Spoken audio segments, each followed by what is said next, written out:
Et c'est l'aéroport de Diass. Moi, j'ai fait l'aéroport international Léopold Sédar Senghor, mais honnêtement, Léopold Sédar Senghor et aéroport de Diass, c'est vrai que ça a pris du temps.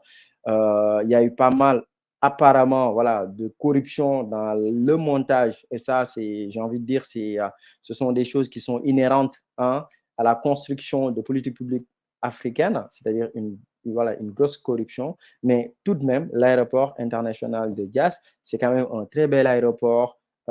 Quand vous arrivez, franchement, vous n'avez pas honte de descendre dans un aéroport comme ça. Voilà, c'est très bien fait. Et apparemment, j'ai appris que là, on a mis en place la prolongation ou le prolongement du train express régional, ou en tout cas, je pense que c'est la gare de Diass qui est prête, qui prolonge justement le train express régional de Diamniadio à Diass. Donc la deuxième chose vraiment pour moi qui fait avancer le Sénégal aujourd'hui, c'est l'aéroport international de Diass qui transporte justement des millions de passagers aussi, encore une fois.